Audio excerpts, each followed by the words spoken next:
itu. Silakan disimak baik-baik, jangan lupa subscribe, like, and comment. Baik, kali ini kita akan membahas pengertian dulu ya, pengertian teks eksposisi. Jadi eksposisi itu berasal dari bahasa Inggris, dari kata exposition yang artinya membuka atau memulai. Jadi pengertian dari teks eksposisi kalau dijabarkan lebih lanjut adalah teks yang memaparkan tentang suatu informasi. Jadi ketika memaparkan suatu informasi ini di sini juga memiliki sifat.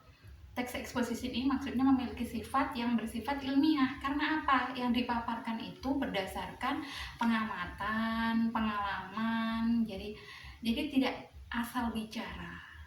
Jadi intinya teks eksposisi itu dia memaparkan suatu hasil informasi atau informasi baru. Memaparkan informasi baru itu namanya teks eksposisi. Selanjutnya kita akan membahas tentang tujuan dari teks eksposisi. Jadi tujuannya itu memaparkan atau menjelaskan informasi kepada pembaca. Jadi diharapkan nanti informasi ini bisa menambahkan pengetahuan atau sesuatu hal yang baru kepada pembaca. Jadi intinya menambahkan informasi kepada pembaca agar mendapatkan sesuatu hal yang baru seperti itu. Selanjutnya kita akan membahas tentang struktur teks eksposisi. Ada 3 TAP ya, TAP. Apa aja itu? Ada tesis, ada A itu argumentasi, dan yang ketiga P itu penegasan ulang. Jadi tesis, argumentasi, dan penegasan ulang. Penjelasannya seperti apa, Bu? Ada di sebelah ini ya. Selanjutnya kita akan membahas ciri-ciri dari teks eksposisi. Jadi teks eksposisi itu dia itu bisa menjawab seperti pertanyaan 5W1H. Di dalamnya misalkan ada pertanyaan siapa, apa, di mana, bagaimana, kapan. Itu semuanya bisa terjawab dengan teks eksposisi. Lalu di situ juga bisa menerangkan suatu informasi yang misalkan tidak bisa dicapai oleh pengamatan alat indera. Lalu di situ juga di situ informasinya itu tidak memaksa, dia hanya sekedar memberikan informasi seperti itu yang mungkin bisa mengajak, tapi dia tidak memaksa.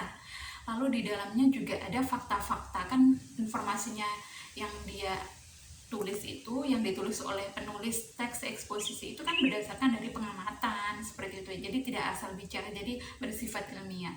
Selanjutnya di situ juga ada penyampaian yang lugas. Di situ disampaikan secara lugas, artinya di situ tidak berbelit-belit. Terus di situ juga dalam teks eksposisi itu dia menggunakan bahasa yang baku. Untuk lebih jelasnya nanti bisa dilihat di slide sebelahnya Ibu. Ya, kali ini selanjutnya kita akan belajar tentang jenis-jenis dari teks eksposisi.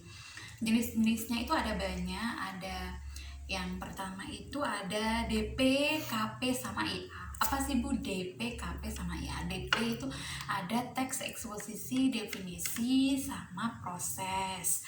Lalu kalau KP itu klarifikasi, teks eksposisi, klarifikasi.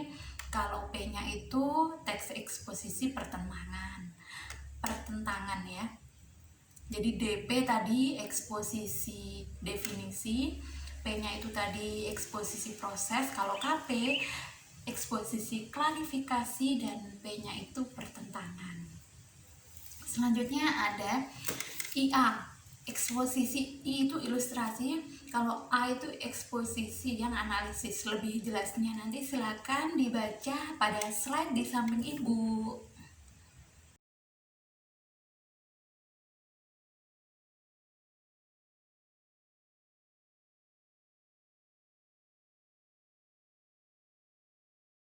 Halo anak-anak, jadi ini adalah materi yang terakhir, yaitu kita akan membahas langkah-langkah gimana sih cara menulis teks eksposisi. Jelas yang pertama kita harus menentukan temanya itu apa ya.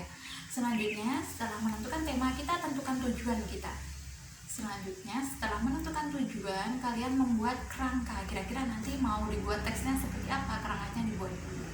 Setelah itu kumpulkan fakta-fakta yang bisa mendukung nanti paparan kamus agar bisa tersusun bagus, rapi gitu ya. Fakta-faktanya harus dikumpulkan terlebih dahulu. Selanjutnya, jangan lupa diberikan judul. Biasanya ada yang menulis judulnya itu terakhir, ada yang menulis judulnya itu awal setelah dia menentukan tema. Terserah anak-anak mau yang mana. Jadi pada materi kita yang terakhir ini, Ibu akan menyampaikan kepada kalian yaitu penugasannya. Ini bukan materi tapi lebih ke penugasan. Jadi kalian membuat peta konsep. Peta konsep seperti apa nanti kalian bisa lihat di slide di samping Ibu. Seperti apa contohnya dari peta konsep itu. Nanti kalian buat peta konsep.